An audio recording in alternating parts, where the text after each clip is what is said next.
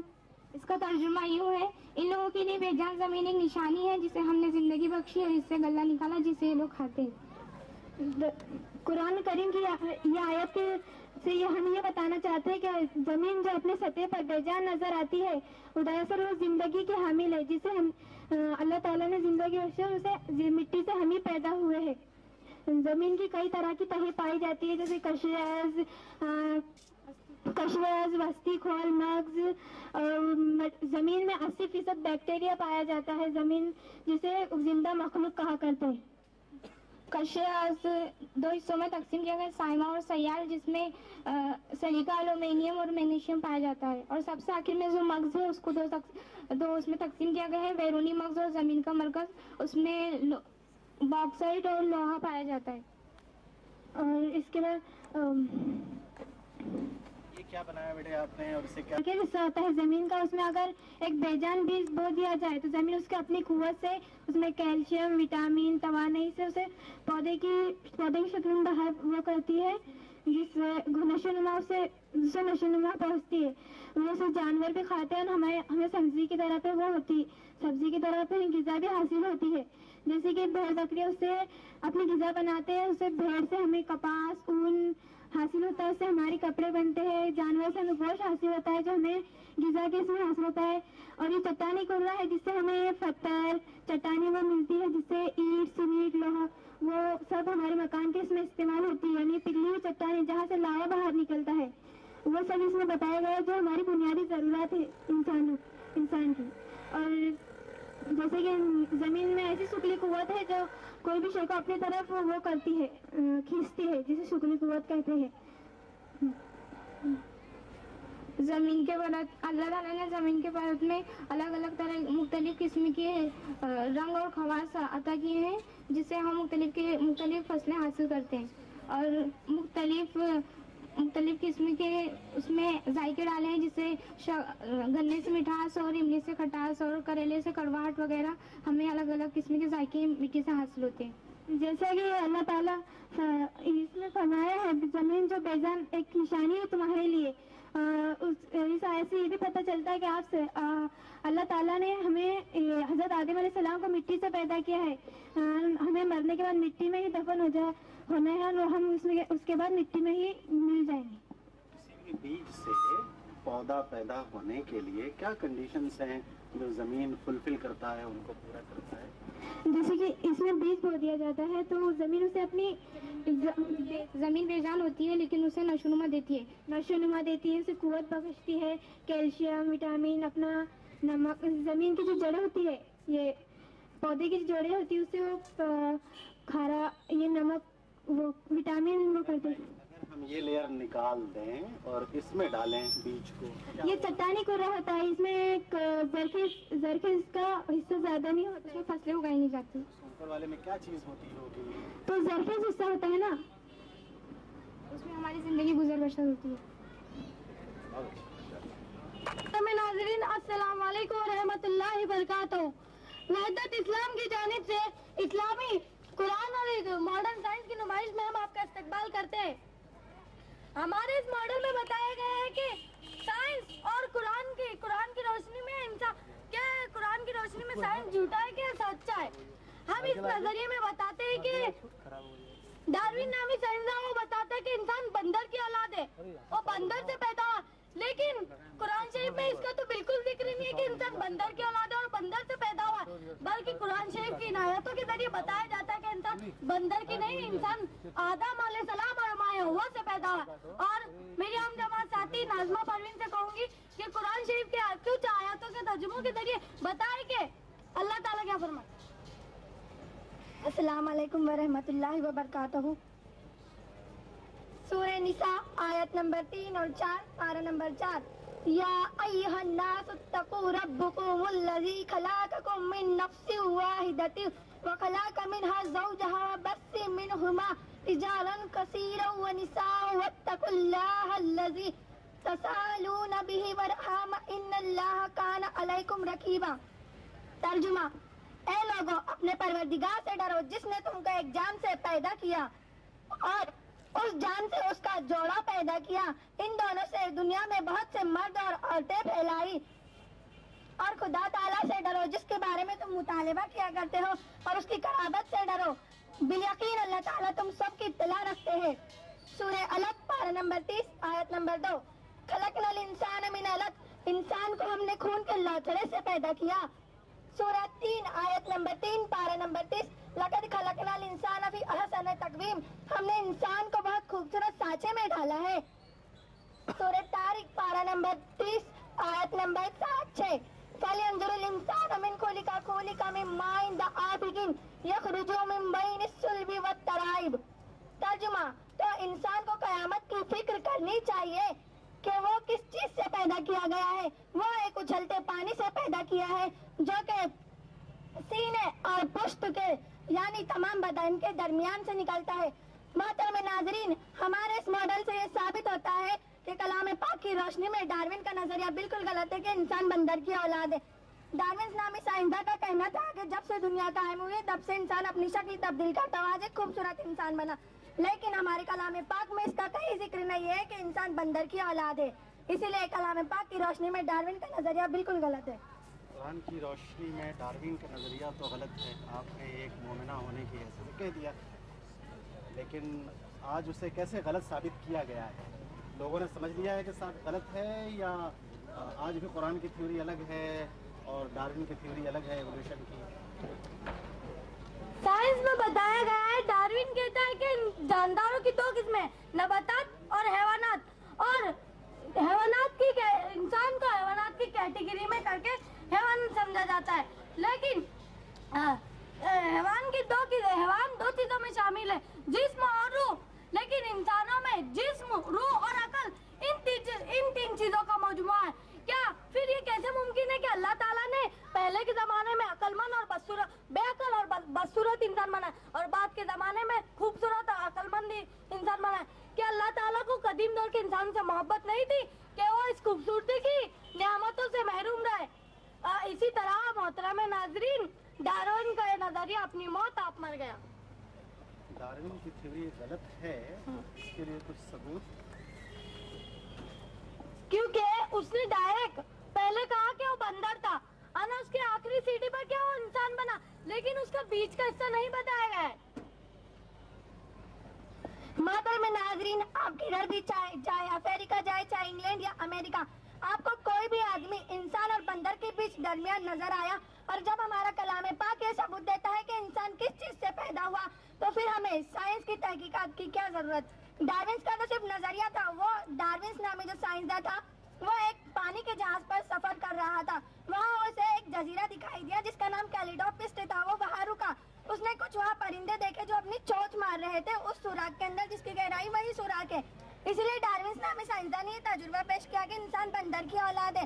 وہ خود جانتے تھے کہ اس میں بہت سی غلطیاں ہیں, اسی لیے انہوں نے اپنے دوست تھامس تھامسن کو خط لکھا اور بتایا کہ میرے پاس پورا ثبوت تو نہیں ہے, لیکن ہمیں اسکول میں پڑھایا جاتا تھا کہ فیکٹ تھیوری آف ایولیوشن, اسی لیے میں کہہ رہا ہوں کہ مجھے بتانے میں آسانی ہوگی. ٹھیک ہے, بہت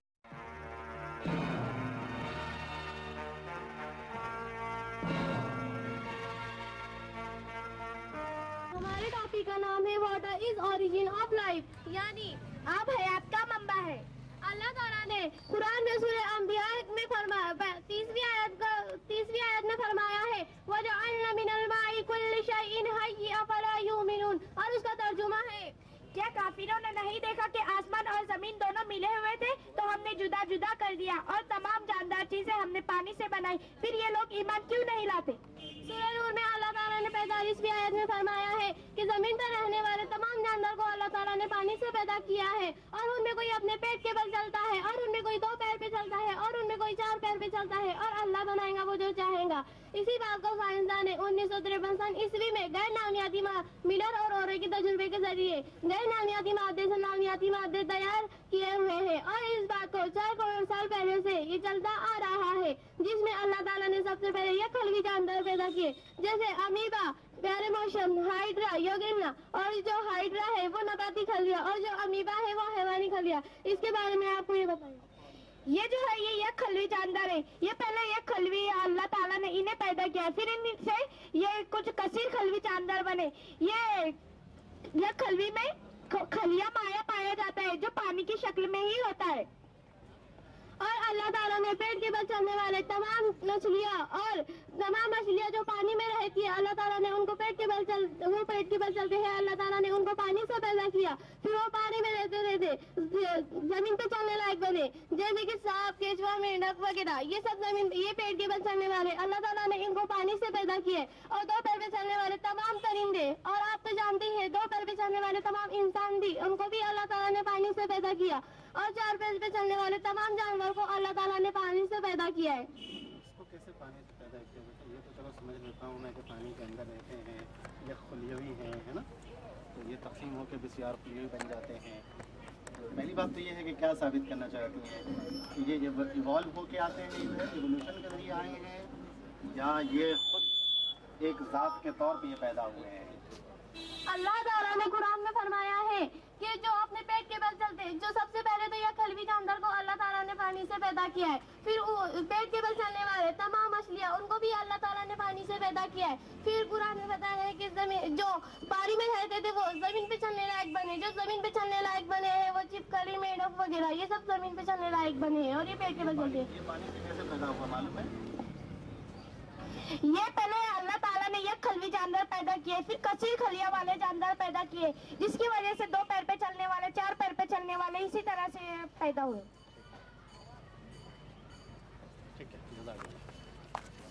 میرا نام شیخ صلاح الدین ہے. میں اقرا اردو ہائی اسکول ٹونڈا پور سے تعلق رکھتا ہوں. میرے ساتھ جو آئے ان کا نام سید ارباز سید علی ہے, یہ بھی اقرا اردو ہائی اسکول ٹونڈا پور سے تعلق رکھتے ہیں.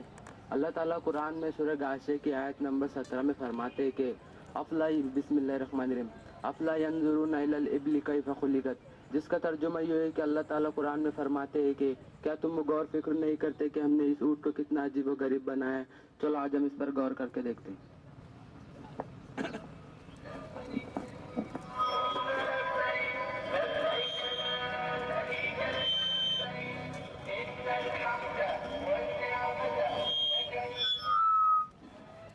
چلو آج ہم اس پر غور کرتے ہیں کہ اللہ تعالیٰ نے اونٹ کو کتنا عجیب و غریب پیدا فرمایا ہے.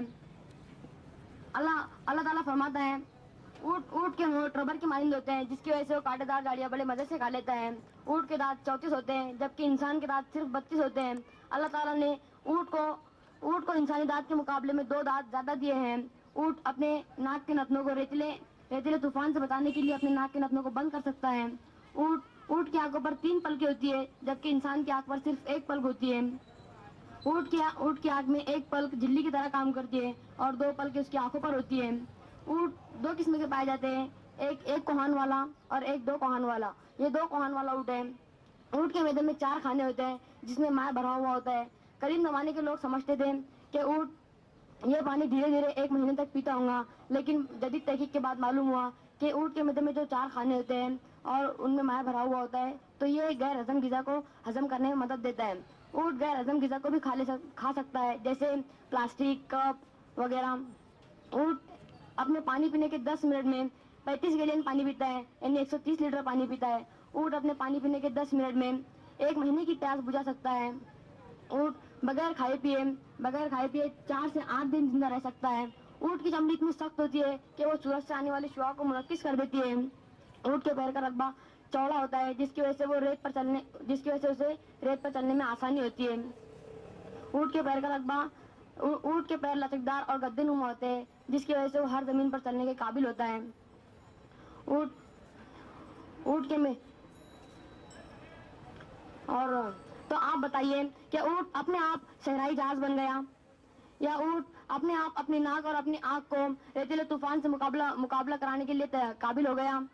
کیا اونٹ نے اپنے آپ اپنے خون کے ذرات بیضوی شکل کے دیے ہیں؟ کیا یہ سب خالق کی نشانی نہیں ظاہر کرتی؟ بے شک ظاہر کرتی ہے. ہمیں ہر چیز پر غور و فکر کرنا چاہیے کہ اللہ تعالیٰ نے ہر چیز کو کتنا عجیب و غریب پیدا فرمایا ہے. آئی ایم مظہر الدین شیخ جلال الدین. یہ جو میرے ساتھ ہے نور محمد ہے, student of 9th standard. My school name JMC Urdu high school number 2. ہمارے